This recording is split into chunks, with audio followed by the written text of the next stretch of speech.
बढ़ते आगे, कांग्रेस की जय भारत सत्याग्रह एवं संविधान बचाओ रैली का आयोजन किया गया। सोनीपत में आज पूर्व सीएम भूपेंद्र सिंह हुड्डा ने इस दौरान मौजूदा सरकार पर जमकर निशाना साधा। राहुल गांधी की आवाज को दबाने की कोशिश केंद्र सरकार द्वारा की जा रही है, जबकि ऐसा नहीं होने दिया जाएगा। उन्होंने यहां तक कहा कि कानूनी लड़ाई भी लड़ेंगे।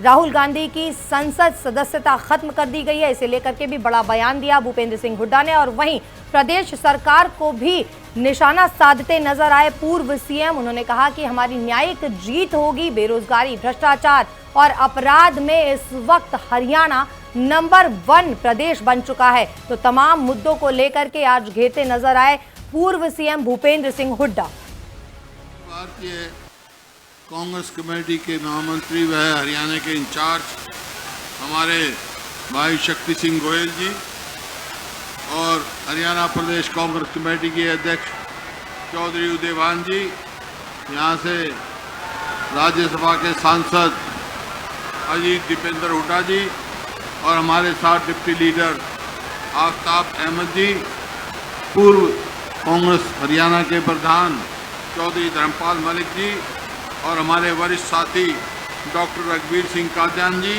और हमारे जुझारू साथी पूर्व विधायक, पूर्व सांसद व पूर्व केंद्रीय मंत्री भाई जयप्रकाश जी और पूर्व हरियाणा स्पीकर के स्पीकर कुलदीप शर्मा जी, पूर्व स्पीकर हरियाणा असेंबली के अशोक अरोड़ा जी और यहाँ से आयोजक और यहाँ से स्थानीय हमारे विधायक साथी सुरेंद्र पवार जी और भाई संचालन कर रही मेरी बहन गीता भुक्कल जी, विधायक जगवीर मलिक जी, जयवीर वाल्मीकि जी, मेरी बहन शकुंतला खटक जी, राव तान सिंह जी, चौधरी मेवा सिंह जी, सुभाष गंगोली जी, शीशपाल केरवाल जी, ये सभी विधायक हैं, धर्म सिंह छोकर जी, मोहम्मद खान जी, नीरज शर्मा जी, इंदुराज नरवाल जी, राव चिरंजी जी और भारत भूषण बत्रा जी, कुलदीप वत्सी, मोहम्मद इलियास जी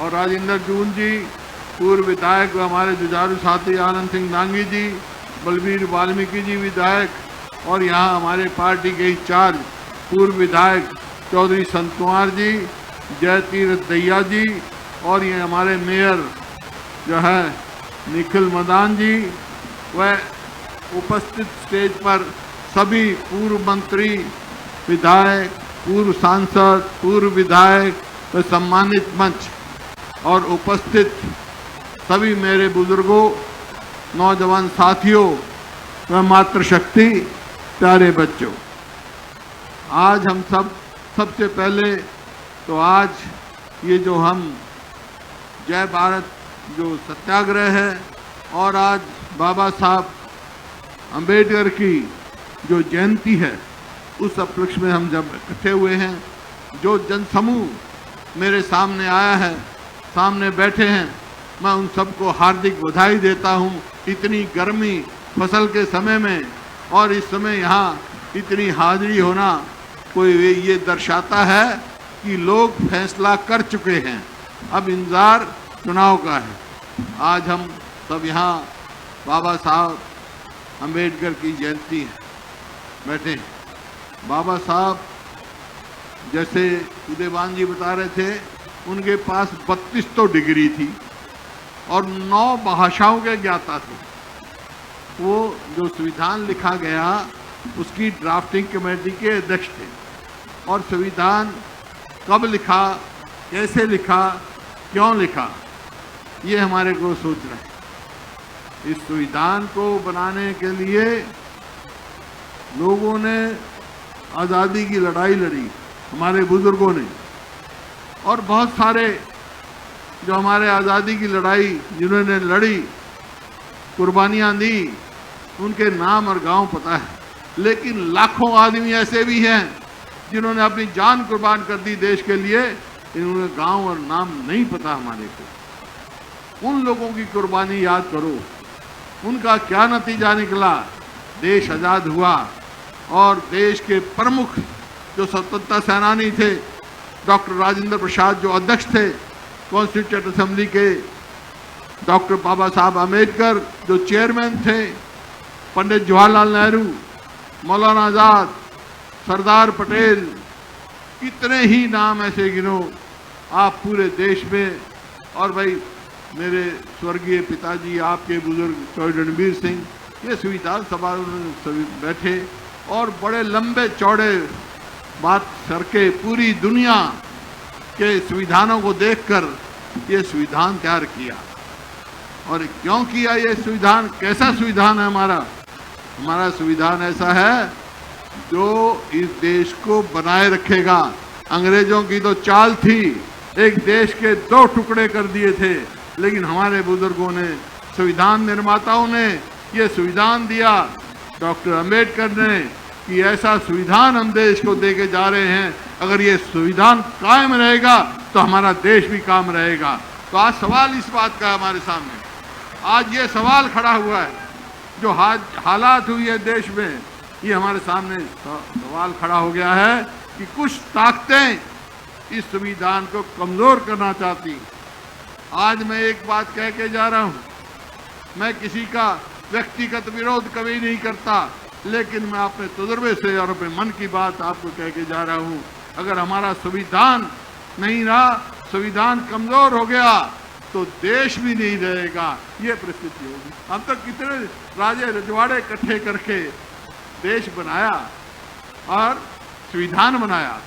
ये संविधान क्या है भाई? संविधान में क्या है? संविधान में देखो, ये खाली एक कानूनी दस्तावेज नहीं है।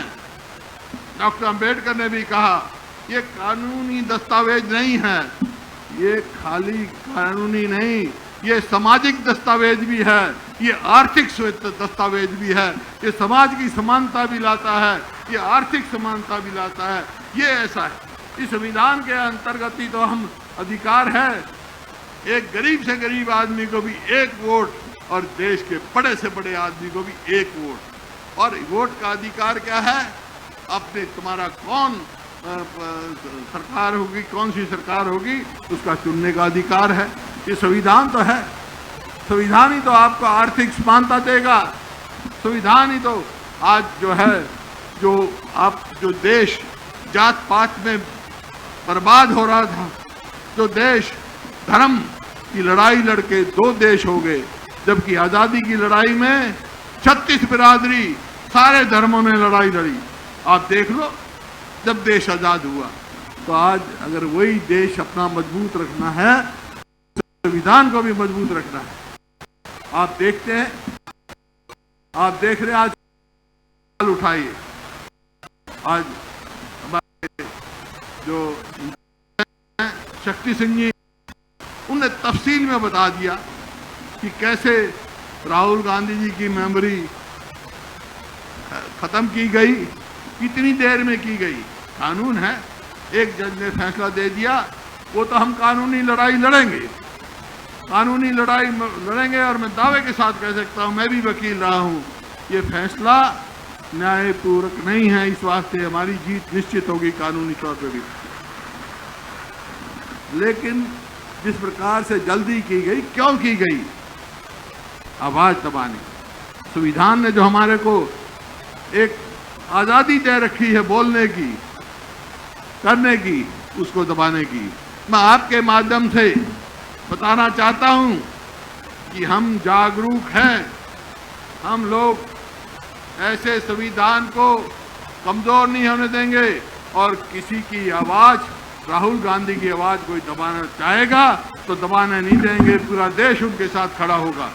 ये क्योंकि ये जो है हमारे को ये अधिकार दादा अपने अंबेडकर साहब ने दिया है, भीमराव जी अंबेडकर साहब हमारे को दिया है, बाबा साहब ने। तो ये अधिकार हम अपना छीनने नहीं देंगे। ये तो है भाई देश की बात। प्रदेश की बात आ जाए, जो चर्चा हो चुकी उसका मैं दोबारा नहीं कहूँगा, क्या किया क्या नहीं किया। लेकिन एक बात जरूर कहूँगा भाई, मेरे मन में टीस है बहुत जबरदस्त कि 2014 में जो प्रदेश हमने प्रति व्यक्ति आय, प्रति व्यक्ति निवेश रोजगार, इसमें जो प्रदेश पूरे देश में नंबर 1 छोड़ा था, आज किस चीज में हो गया भाई नंबर 1? बेरोजगारी में, आज भ्रष्टाचार में, कानून व्यवस्था की नामचीनी में दोहराना नहीं चाहता आंकड़े, आज अपराध में, और आज किस चीज में भाई? सही बात कह रहा है, खिलाड़ियों के अपमान क्यों? अपमान तो सबका, किसान, मजदूर, व्यापारी, कर्मचारी, शहरी, ग्रामीण, खिलाड़ी, शेड्यूल कास्ट, भाई बैकवर्ड क्लासेस, हर चीज में बैकवर्ड क्लास का क्रीमी लेयर देंगे हम। क्या किया? बढ़ा दिया, 6 लाख से 8 लाख कर दिया, नहीं 6 कर दिया, तो किसको मिलेगा वो? 8 लाख से 6 लाख कर दिया ना। और हम क्या करेंगे? 8 लाख जो हमने कर रखा था उसको भी बढ़ाकर 10 लाख करेंगे। तो ये बैकवर्ड क्लासेस के लिए है। आज इन्होंने क्या किया भाई? मैं ज़्यादा काम जो बात चर्चा कर चुके वो नहीं कहना चाहता, लेकिन हमने हरियाणा प्रदेश पहला प्रदेश था जब हमारी सरकार थी जिसने 20 लाख गरीब बच्चों को, दलित को 100 रुपए से लेकर 600 रुपए तक का वजीफा महीने का देने का काम किया था। इन्हें वो भी पीछे हटा दिया। 100 गज के हमने लाखों प्लॉट दिए, वो भी स्कीम बंद कर दी। बच्चों की स्कॉलरशिप बंद कर दी। कोई तो एक काम कहे, एक काम बताएं। आज अपने पोस्टर छाप रखे, हमने ये किया वो किया। क्या किया भाई? प्रदेश कर्जे में डुबा दिया। दीपेंद्र जी तो कह रहे थे 3 लाख करोड़।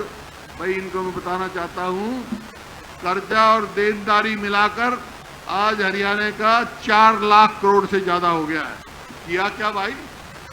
भाई आज किसान का क्या हाल है हमारे प्रदेश में? अरे सरकार का क्या हाल है? स्कूल में जाओ तो मास्टर नहीं, अस्पताल में जाओ तो डॉक्टर नहीं,